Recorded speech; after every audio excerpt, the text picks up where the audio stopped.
quand ceux qui avaient manifesté, c'était le peuple congolais. Mais parce que le peuple congolais est avec Tshisekedi. Alors je ne vois pas qui va...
Mesdames et messieurs, merci de rester fidèles à la RTVS 1, la télé démocratique. Bienvenue à votre magazine Nice Press, où on est la diplomatie congolaise après les derniers événements survenus à Kanyabayonga avec la prise de cette localité par les rebelles du M23 renforcés par l'armée rwandaise, RDF. Qu'en est-il du dernier rapport des experts de l'ONU impliquant l'Ouganda dans l'agression rwandaise? Et la deuxième réunion stratégique initiée par le président de la République sur la situation à l'est du pays, c'est autour de ces thèmes que nous allons nous entretenir aujourd'hui dans cette émission avec Miché Mangala. Je pourrais dire qu'il s'agit d'un retour de l'enfant prodige, un homme que vous connaissez bien à travers cette émission et plusieurs émissions de la RTVS 1. Et aujourd'hui, il est cadre du MLC et de l'Union Sacrée. Bonjour Miché Mangala. Bonjour mon frère, bonjour aux téléspectateurs. Et je voudrais aussi profiter de l'occasion pour saluer mes frères, parce que vous savez, ça fait longtemps que j'ai participé encore dans l'émission ici sur RTVS 1. Pour moi, c'est une joie pour retrouver les amis de longue date. Donc, nous sommes là pour essayer de parler sur les grandes questions de la République.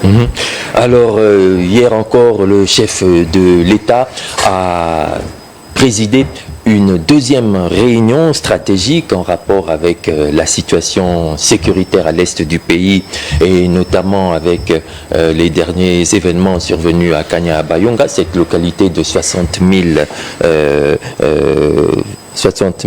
habitants et qui est aujourd'hui entre les mains des rebelles du M23 renforcés par l'armée rwandaise et tous les supplétifs, notamment l'AFC de Corneille Nangaa.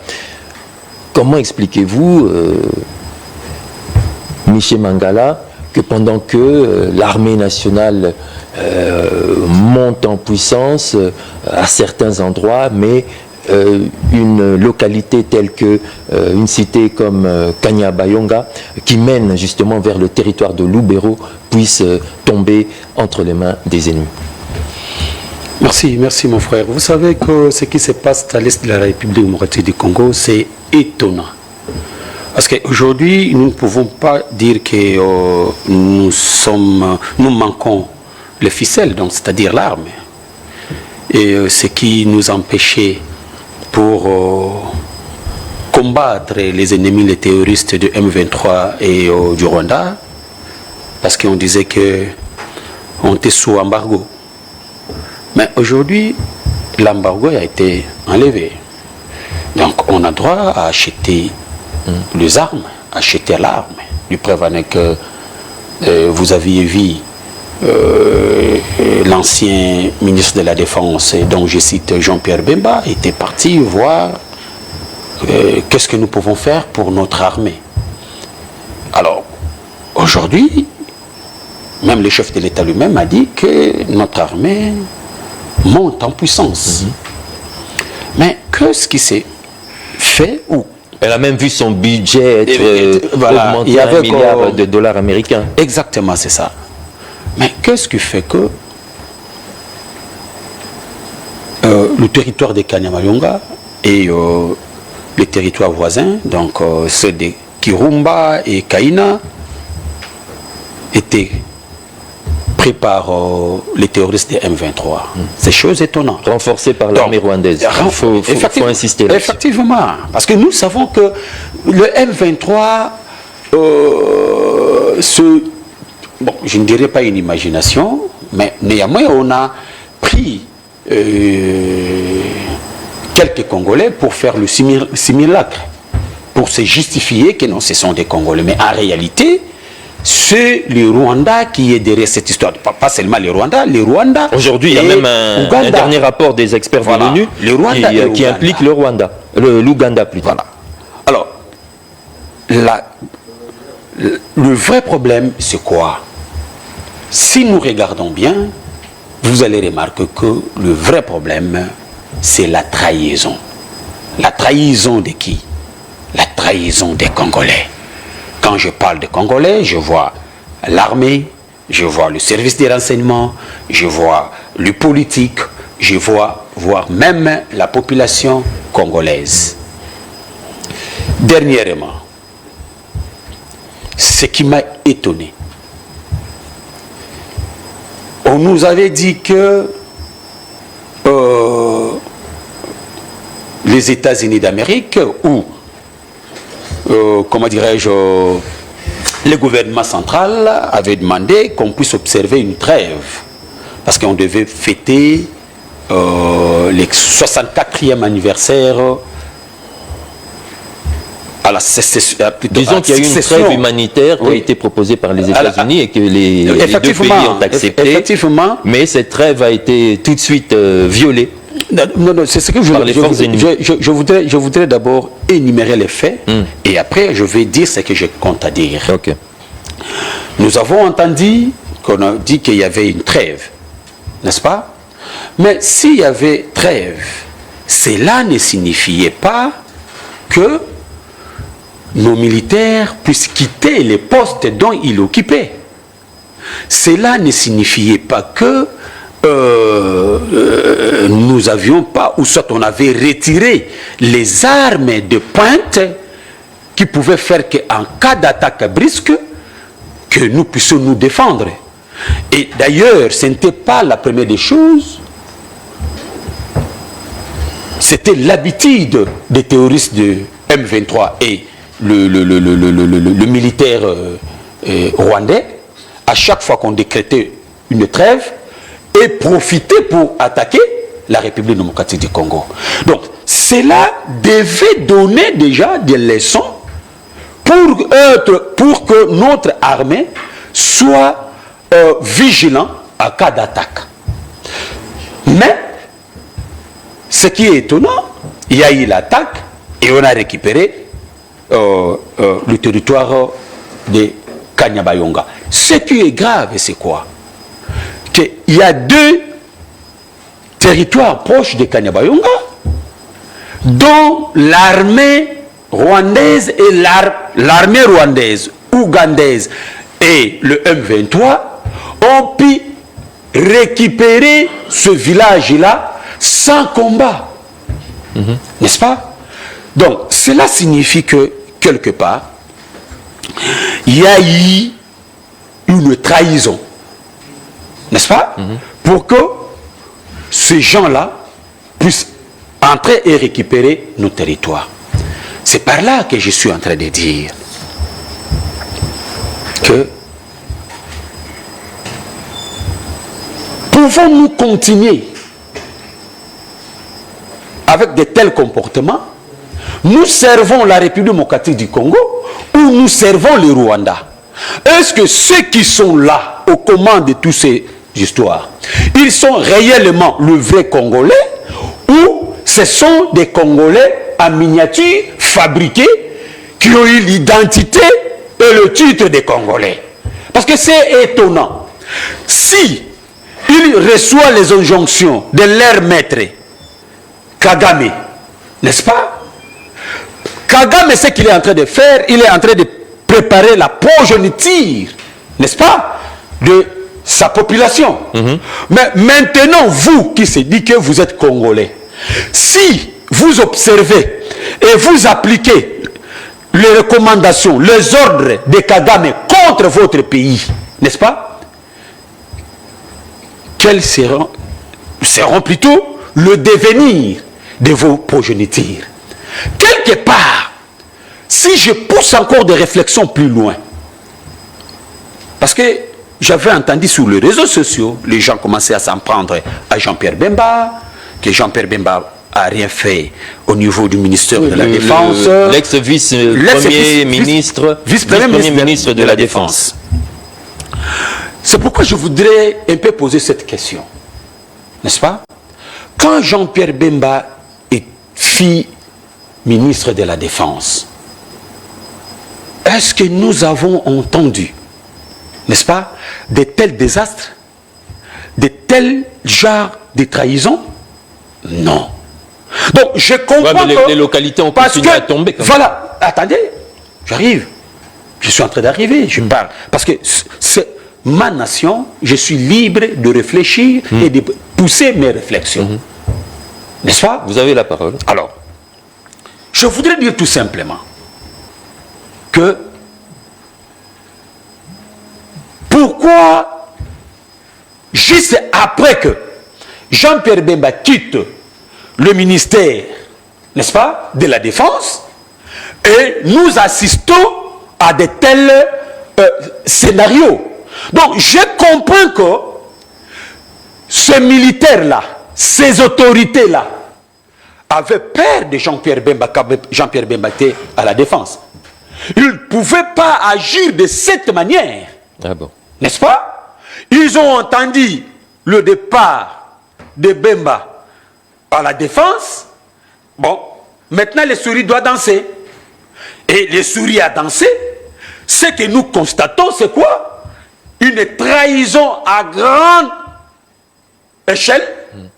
Mais il faut dire, on récupère Kanyabayonga. Déjà à l'époque où il était vice-premier ministre, ministre de la Défense, Jean-Pierre Bemba avait proposé au gouvernement le rétablissement de la peine de mort contre les traîtres. Effectivement, c'est ça qui faisait peur à ces généraux, à ces colonels, à ces lieutenants-colonels, donc à tous ces chaînes-là. N'est-ce pas? Parce que moi je me pose la question. Si vous regardez très bien, ces pratiques ici, on avait assisté à tous ces scénarios à l'époque de Kabila. Quand Kabila était aux commandes du pays, de telles villes tombaient sans combat, n'est-ce pas? Le militaire voulait attaquer. On dit aux militaires, reculer pour des raisons stratégiques. Vous avez suivi même dans des réseaux sociaux comment le militaire était en train de plairer sur de telles décisions. Et nous voulons encore une fois assister à de telles pratiques. Et là où nous disons non, ça ne peut pas continuer comme ça. Il faut qu'on puisse respecter les lois de la République. Un traître n'a pas la raison d'avoir des fonctions, d'assumer des fonctions, des hautes fonctions. Il faut se débarrasser à tous ces traites. Et c'est pourquoi moi je lance cet appel, mon frère ami. Et je crois que les autorités me suivent. Si nous observons de tels scénarios, parce que ça dure de longtemps, et ce sont de même figures aussi, il y a des fois qui sont là, moi je souhaiterais ceci, que le chef de l'État prend l'ordonnance, nommant le fils digne de ce pays, les patriotes qui sont dans l'armée, dans des services de sécurité, par-ci, par-là, et surtout dans l'armée, de nommer de nouveaux généraux, de nouveaux colonels qu'on doit responsabiliser pour faire face à la situation de l'Est. Il y a eu déjà des nominations de commandants militaires à la faveur de l'état de siège qui dure d'ailleurs pendant 3 ans. Mais ce sont des mêmes figures. Qui a duré 3 ans, mais on ce trouve sont pas des de mêmes solution. figures. Ce sont des mêmes figures qui reviennent. Ce sont des mêmes figures qui reviennent. Vous savez, il y a une fois, je faisais une émission. Il y a un ami qui est venu. Il a écrit quelque chose.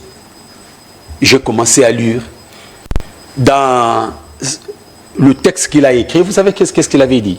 Il avait dit ceci. Je reprends, je ne sais pas si je dois encore bien dire ça. Il dit, le chef militaire reste au combat.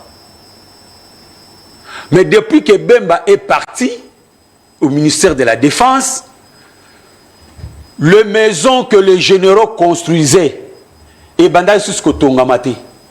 Mais quand il a quitté, toutes ces maisons commencent à être construites. Vous les avez identifiées, ces maisons? Ces maisons ont été identifiées? Non, c'est qu'ils ont écrit. Je ne peux pas commencer à dire que voilà, il y a ça.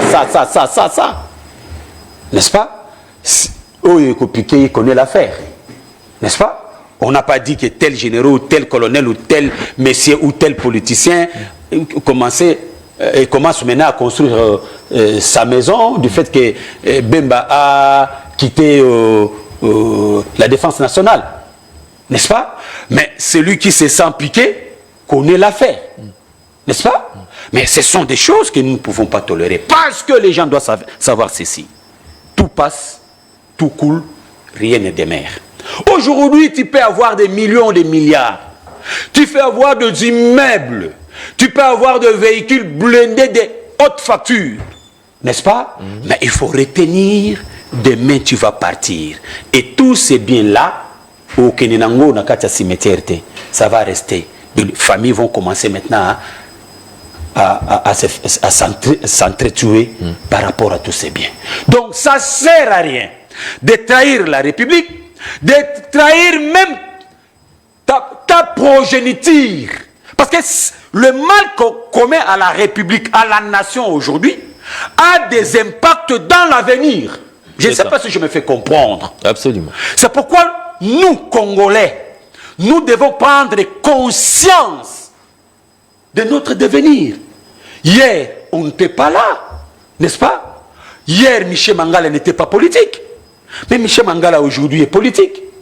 Les autres là qui peut-être qui assument des responsabilités aujourd'hui n'étaient pas des militaires ou soit n'étaient pas dans des services de sécurité ou des professeurs d'université, ainsi de suite.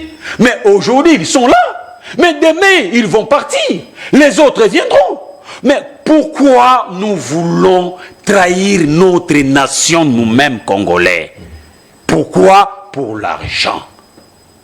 Pourquoi? Pour le bien des Soit du temps passant, une vingtaine de commandants militaires ont été donc condamnés à la peine de mort à la suite justement de ces trahisons. Vous savez, pour moi, Michel Mangala, je soutiens cette peine de mort. À des fois, mon cher ami, nous devons être corrects. Il y a certaines choses qui se font, donc qui fait nous reculer davantage. N'est-ce pas? Alors, il faut être dur là-dessus pour redresser les choses. Je peux prendre un exemple. Vous savez, à l'époque, quand P.A.Sonam, quand Laurent Désiré Kabila était venu, on se mettait combien dans des bis? 5, 6, 8. Mais ce que tu as combien de hôtel, mais quand Laurent Désiré Kabila est venu, il a dit non. Avec le fouet. Mais avec le fouet. Les effets là, nous ne voyons pas ça jusqu'aujourd'hui. Aujourd'hui, si vous montez dans un taxi, vous mettez à combien? À 4, hein? 1 et 3 derrière. Dans des combis, dans les espaces là, on ne met plus de gens. Et vous, là, vous êtes là à 4 et vous circulez à l'aise. Mais il y a certaines décisions. Il faut prendre. Qu'on ne tient pas qu'on va m'accuser droit de l'homme, droit de l'homme. Écoutez, nous sommes tous humains. Droit de l'homme. Oui, c'est bon. N'est-ce pas? Mais où est maintenant les droits de l'individu? N'est-ce pas? Écoutez, il faut redresser notre nation. Moi, j'ai comme l'intention que aujourd'hui, une partie de la communauté internationale soutient ce qui est mal dans des pays, comment dirais-je, dans nos pays africains, je peux dire ça comme ça. Donc, il soutient le mal. Il veut que le mal persiste. Mais avec la complicité des multinationales, bien effectivement. Mais si on veut réglementer les choses, au droit de l'homme, beaucoup de marcher contre le droit de l'homme. Mais non. À des fois, il faut prendre des décisions fermes pour redresser les choses. Alors, parmi les décisions fermes, Michel Mangala, il y a eu cette instauration de l'état de siège dans les différentes, les deux provinces sous occupation, voilà. Le Nord Kivu et l'Ituri. Mais 3 ans après, on a l'impression que rien n'a changé, la situation n'a fait que se détériorer. Mais aujourd'hui... n'y a-t-il pas une alternative à cet état de siège? Il y a eu des tables rondes, il y a eu des propositions. C'est une décision ferme, ce n'est pas mauvais, c'est bon. N'est-ce pas? On ne refuse pas. Moi, personnellement, il faut dire ce que moi je pense, n'est-ce pas? Je n'étais pas d'accord avec l'état de siège. Moi, personnellement. Ce que je voulais, il fallait faire le travail qu'on fait aujourd'hui pour réglementer les choses. Le travail qu'on fait aujourd'hui est de s'attaquer à tous les traîtres. N'est-ce pas? L'état de siège est là, mais tant que les traîtres sont là, il a fait de 3 ans. Est-ce que la trahison a quitté? Qu'est-ce qui est avancé? N'est-ce pas? Donc, le vrai travail qu'on devait faire, il faut s'attaquer à la trahison. Parce que ce qui nous reste, c'est la trahison. Si aujourd'hui il y a le patriotisme qui bat son record, les services de renseignement militaire, les services de renseignement, tous ces services-là doivent être mis à contribution pour arriver à mettre fin à tout ce qui se passe à l'est de la République démocratique du Congo. Ayons pitié de nos progéniteurs. Ayons pitié de nos progéniteurs. Quel Congo on va léguer à nos progéniteurs demain? Est-ce qu'on va léguer à ces progéniteurs un Congo divisé? Un Congo occupé? N'est-ce pas? Un Congo qu'on ne contrôle pas? Un Congo qui a une partie de nos territoires qu'on ne contrôle pas? Et en plus, mon frère ami, il y a des dispositions dans notre Constitution, par exemple l'article 217. Impérativement, il faut modifier. Je dis bien, pas les changements. Je dis bien, pas les changements, mais il faut modifier. N'est-ce pas? Cette disposition qui stipule que la République, pour des raisons de la paix, la République démocratique du Congo peut céder une partie de ses territoires dans des pays voisins. Vous avez bien lu cet article? J'ai lu ça.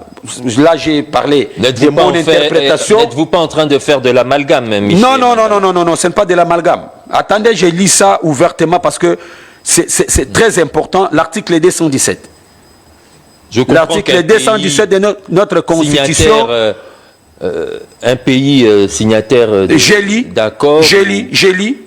La République démocratique du Congo peut conclure des traités ou des accords d'associations ou des communautés comportant un abandon partiel. Tu comprends? Un abandon partiel de souveraineté en vue de promouvoir l'unité africaine. Absolument. On parle de souveraineté, on ne parle pas de territoire. Non, mais c'est clair. Quand on parle de vous savez, quand on parle de la souveraineté, c'est-à-dire quoi? Vous perdez cette souveraineté, vous perdez... Dans le cadre de l'intégration, vous cédez une partie de votre pouvoir. Papa, effectivement. Mais pas une partie de votre territoire. Mais écoutez, attendons. À ce niveau-là, attendons. Comment on peut perdre votre souveraineté sans pourtant Et c'est le cas d'ailleurs, nous sommes dans plusieurs organisations, s'il vous plaît. Nous sommes à l'Union africaine, nous sommes à la CEAC, aidons nous notre sommes peuple, à l'EAC, nous sommes aidons notre population à comprendre les choses. Ne faisons pas les choses pour le plaisir de faire, pour satisfaire les autres. Ça, ce sont des dispositions qui ne peuvent pas repris dans notre constitution. Mais tous les pays africains qui ont intégré les organisations. Est-ce que cette disposition, ce genre de disposition, dans leur ici, Michel, tu trouverais ça au Congo-Brazzaville? Bien sûr. Tu trouverais ça au Rwanda? De la CEAC. Tu trouverais ça? Non. Tous les pays. Ça, ce sont des manœuvres. Ça, ce sont des manœuvres. Ne faites pas d'amalgame. Non. Non. Aidons notre peuple. Aidons notre pays. Pas d'amalgame. Aidons notre pays. Ce n'est pas de l'amalgame, mon frère ami. Vous comprenez? Quand on parle de la souveraineté, quand on parle de la souveraineté, ça signifie quoi? Ça signifie quoi? Vous léguez une partie de votre territoire sous l'autorité. De votre pouvoir. Il ne faut pas dire territoire. Vous plaît, de votre pouvoir. Même pouvoir. Quand vous ne contrôlez plus une partie de votre... non, vous allez le contrôler dans le cadre de l'intégration. S'il vous plaît, Michel. S'il vous plaît, mon frère. Toi aider Nanou Batuko, va comprendre. Nous ne pouvons pas soutenir de telles dispositions dans notre constitution. Donc vous proposez que cette disposition puisse être élaguée. Moi je dis que cette disposition doit être élaguée. Ce n'est pas seulement ça. Ce n'est pas seulement ça. Donc vous êtes si vous prenez même l'article 9, la modification de la Constitution. Je suis pour la modification de la Constitution. La révision. Non, oui, la révision. Et non le changement de la Constitution. Là, c'est des choses différentes, nous sommes clairs. Donc, c'est pour dire que, mon frère, nous devons aider la République. Aider la République, ça signifie que nous préparons l'avenir meilleur à nos progénitures. Mais si nous la détruisons aujourd'hui, donc, nous détruisons aussi nos progénitures. Aujourd'hui, tu peux être ministre, tu peux être président de la République, tu peux être général ou quoi, mais vos progénitures ne seront pas nécessairement ce que toi tu es. N'est-ce pas? Aujourd'hui, il y a des fils et des filles, des généraux, des colonels, des ministres, des politiciens, tout ce monde-là sont en train de souffrir aujourd'hui. Alors, le gens ne doit pas, n'est-ce pas, calquer la République seulement sous les rênes. Non. Voyons la République autrement, travaillons pour l'intérêt de la nation, pour léguer un Congo meilleur à nos progénitures. Regardez les souhaits de nos pères, Lumumba, Kasavubu, Mobutu, tout ce monde. Qui parlait justement d'intégration africaine, donc de la suppression des frontières. Et pour ça... Mais la suppression des frontières, ça c'est normal. Ça c'est autre chose. Ce n'est pas ce que nous sommes en train de lire dans notre constitution. Ça c'est aussi autre chose. Ce que tu dis c'est autre chose. N'est-ce pas? Voilà, même la suppression là, nous voyons ça à l'Union européenne. À part la Grande-Bretagne qui vient de se retirer. Mais il y a la suppression des frontières. Ouais, à partir du moment cela ne signifie pas. Supprime les frontières, cela ne signifie pas, s'il vous plaît. Une partie de sa s'il vous plaît. Cela ne signifie pas que d'autres pays, n'est-ce pas, viennent, comment dirais-je, agresser, oui, c'est exact. Agresser votre. Regarde, je pense que le président de la République avait même proposé ça à Kagame. N'est-ce pas? Le président de la République avait proposé à Kagame la coopération égal à égal. N'est-ce pas? Dans cette sphère des choses, n'est-ce pas? Les Congolais peuvent aller travailler au Rwanda, les Rwandais peuvent venir travailler en République démocratique du Congo, mais pas dans cette philosophie ou cette façon que nous sommes en train de voir les choses. Ça, c'est une occupation, parce que les militaires rwandais sont sur les sols de la République démocratique du Congo. Aucune condamnation, aucune sanction à l'endroit du Rwanda. Mais si c'était la République démocratique du Congo, Mengo Yoka, tout ce monde-là, n'est-ce pas, prendre des sanctions contre la République démocratique du Congo. C'est clair et net. Alors, quelle solution préconiser justement après cette pérennisation de l'état de guerre qui n'en finit pas à l'est du pays? Doit-on négocier avec Kagame et Museveni au niveau de l'extérieur? Au niveau interne, doit-on également préconiser, organiser des concertations nationales comme l'a proposé le président de l'ESID et de la Mouka, Martin Fayoulou? Mon frère ami, moi je dis toujours ceci, qu'il y a des théories qu'il faut appliquer. La théorie de l'appropriation, donc nous devons tout faire pour s'approprier de notre leadership, s'approprier de nos territoires qui est occupé, s'approprier de nos valeurs perdues, n'est-ce pas? S'approprier de l'intégrité territoire dans son ensemble. La deuxième des théories, il faut appliquer la théorie du désordre. Théorie du désordre. Le désordre agence l'ordre. C'est-à-dire? Vous savez, ça fait une affaire de 25 ans ou 30 ans que nous sommes sous domination, c'est trop dur, sous occupation du Rwanda, à côté de l'est de la République. Peut-on continuer comme ça, comme des gens qui s'y plient, Qui subissent? qui subissent?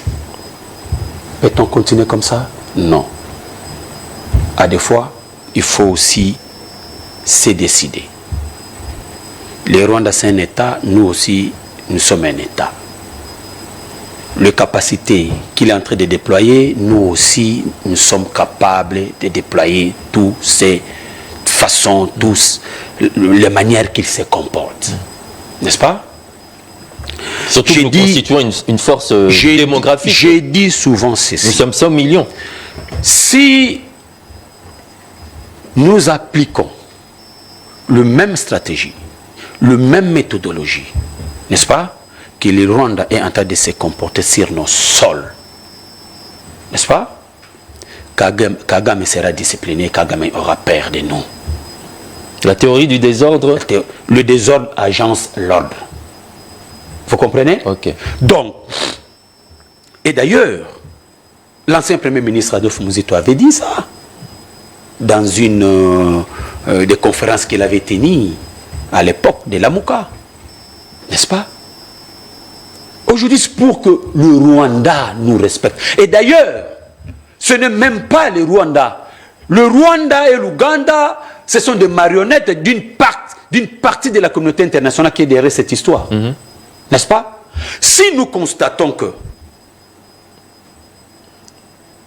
une partie de la communauté internationale, n'est-ce pas, qui se dit amis de la République démocratique du Congo, qui ne sont pas, n'est-ce pas, sincères avec nous, n'est-ce pas, nous sommes un État libre. Et les partenaires qui ne sont pas sincères avec nous, nous sommes aussi libres de chercher d'autres partenaires. Donc on doit diversifier notre effectivement diplomatie. Chercher les gens qui peuvent vous accompagner pour restaurer la paix dans notre pays. Rien ne manque. De nouvelles puissances. Effectivement. Qu'est-ce qui nous manque pour agir autrement tant que nous voyons que tel partenaire et tel autre partenaire n'est pas sincère avec nous?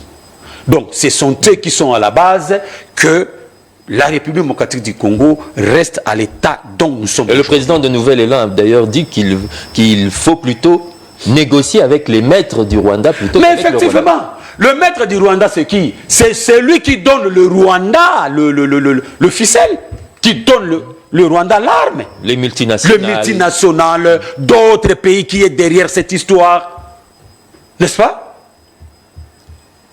Alors, comme le Rwanda a pris le risque de nous agresser, nous devons utiliser la théorie des désordres sur le Rwanda. Comme ça, ça va discipliner, n'est-ce pas, une partie de la communauté internationale qui donne le ficelle au Rwanda pour adresser la République démocratique du Congo. Ça, c'est mon point de vue. C'est mon point de vue.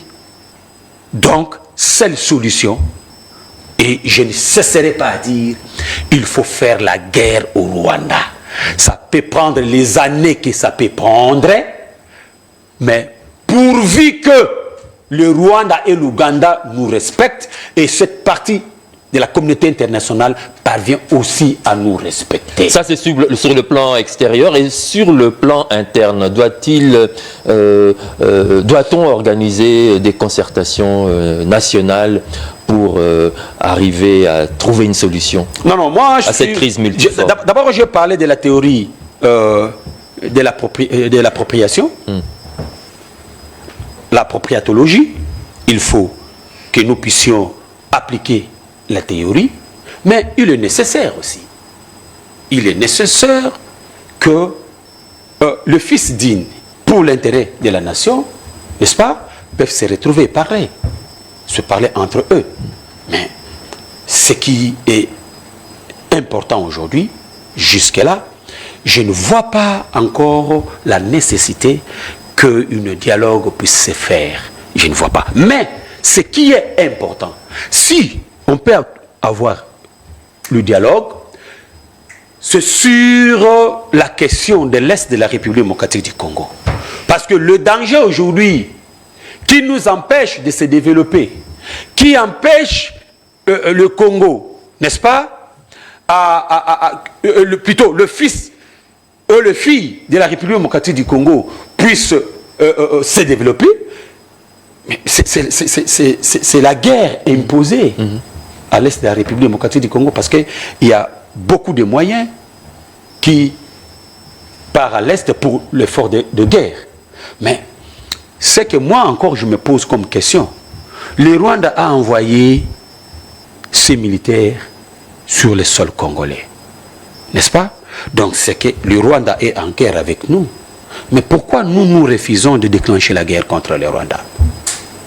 Tandis que le rapport de l'ONU, n'est-ce pas, est clair là-dessus, qu'il y a plus de 40 000 militaires rwandais sont sur le sol congolais. Va-t-on toujours jouer à la défensive, ou nous devons aussi attaquer pour restaurer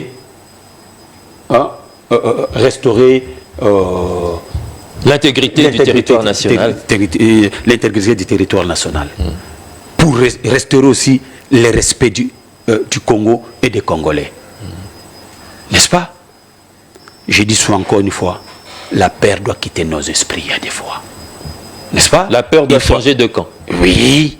Ça doit d'abord quitter nos esprits, et que ça doit changer les camps quand la peur quittera nos esprits.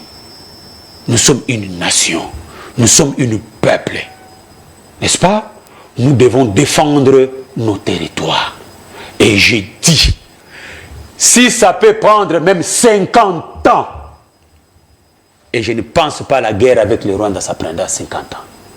Ça peut prendre même 1 mois et c'est fini. Le chef de l'État a dit que pour attaquer le Rwanda, nous n'avons pas besoin que nous allons là-bas. Nous avons besoin, même sur nos sols, on peut attaquer le Rwanda. Qu'est-ce qui en manque? Voilà. Jusque les Congolais parlent le même langage, le mot de la fin, pour sauver notre République, sauver notre nation. Moi, je suis un éveillé et je dois éveiller mon peuple. Merci. Voilà, c'est par ici que nous mettons donc un terme à ce magazine Nice Press. Nous avons reçu pour vous Miché Mangala, cadre du MLC et de l'Union Sacrée. Nous vous donnons rendez-vous pour la rediffusion à 18 h et pour un nouveau numéro dès ce mercredi. Au revoir.